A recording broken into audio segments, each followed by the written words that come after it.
Hi, we're here with Cooking with the Blues, Daddy Jack. We're on the patreon.com / Cooking with the Blues. What we're gonna make tonight is a chicken fried ribeye with a tomatillo sauce.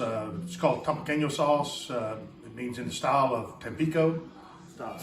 But this ribeye, these are usually not ribeyes I would buy to eat as ribeye because for me they're pretty thin cut. But we'll just clean up some of the fat. And we're going to actually fry this in its own fat. These are called gratins. And that's about all I like to do with. But see this piece of fat right here? No matter how long you cook this ribeye, that piece of fat will never render. So I just cut it out. And these gratins will be rendered when we come back to make fat to fry the chicken fried steak in with a few other things. But what we'll do here, there's a piece right there I need to knock off. We'll go ahead and beat this out. This area of my cabinet right here is a bit more sturdy. So take the meat hammer.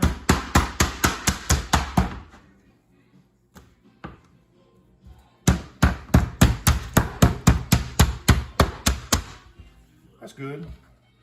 I'll probably trim a little bit of this fat here up, but that's going to be the chicken fry. And once this is done in about 35 minutes, we're going to come back. We'll clean all this up right quick, and we'll come back and show you how it goes together. It goes together really simple. So, okay, it's been about 35-40 minutes. Our sauce is now done. In the meantime, what I did is I took some long grain rice. Cooked it in a similar way that you do risotto. I put a little bit of butter in, and then toast the rice until it smells like, like breakfast cereal, corn cereal. And I toast it. It really deepens up the flavor. And I also put into it some saison. Goya makes it. It has anise in it. It's what makes cheddar cheese yellow. Has a fennel flavor to it. You can see how nice the rice comes out. It's really fluffy, and it's just that simple 2-to-1 method: 2 parts water, 1 part rice. I toast it, like I say, for 10-12 minutes till I can really smell it, and then I add a little bit of water, evaporate it. Add a little bit of water, evaporate it. Same way you would with boreal rice if you were going to make risotto. All right, and now the last part, I believe, besides the eating. We cooked off the gratins.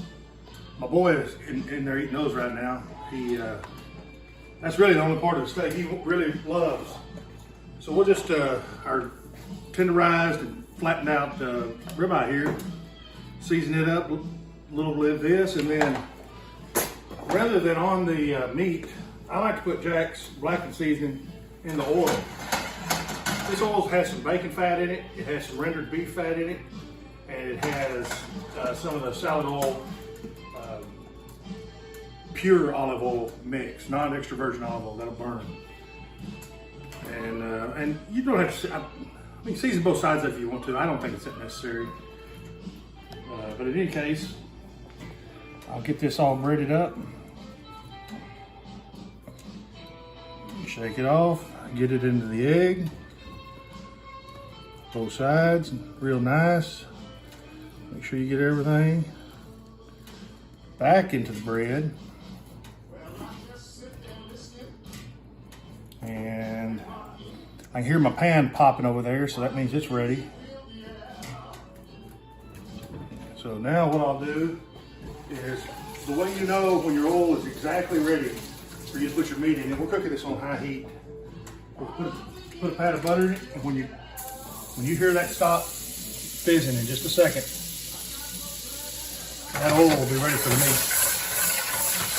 Look at the color of that oil, because it's toasting Jack's blackening spice. And even though I don't like to cook with a lot of oil, I don't like a lot of grease in anything.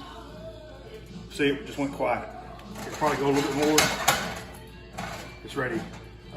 With a chicken fried steak or a schnitzel or a milanese or those thin scallopini type cuts of meat, you need a lot of oil. in them. Of course, you saw that, you lay it away from you because you don't want it to get up here and ruin your Daddy Jack's shirt. Some people dredge it 3 times. Some people dredge it 4 times. I like my chicken fried steak to have less breading. It's more all about the meat. And I don't like deep fried chicken fried steaks either. I don't like battered chicken fried steaks where they actually take flour and egg and milk and things like that and make a batter the way you might for like a piece of cod. I don't like that. I'm in Texas. This is the way we do it. The best chicken fried steaks, in my opinion, come from Mary's and Strong, Rocket Cafe in Rocket, Texas. Right down the road from us here in Edgewood, Texas. There's a place there called the Lumberyard, make really good chicken fried steaks. And the best chicken fried steaks are cooked on a flat top. People put clarified butter on it, and I understand about the smoke point, why you would do this. You cook it really hot without burning the butter fat. But when you clarify butter, all you do is you take all the flavor out of the butter. So why not just use a good oil and then throw the butter in there for taste? Oil is for frying, butter is for taste.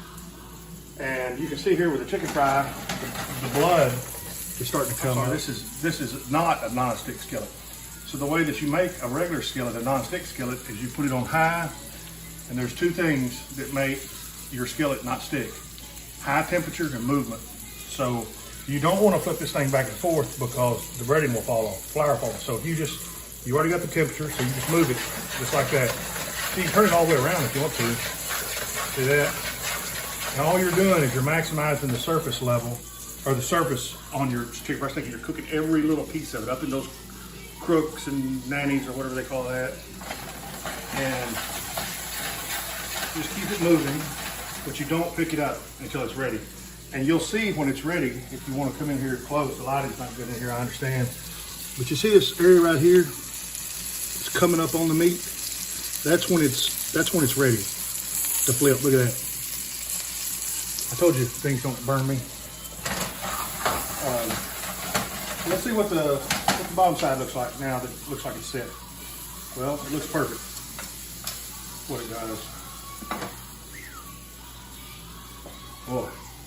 So I'm going to make this my own in a little way, because the way Matt Martinez at Matt's Rancho Martinez did his is he put sour cream on his. And since I had this enchilada sauce I made up earlier that is sour cream enchilada sauce, I'm just going to, which this would actually be a really good gravy for your biscuits in the morning.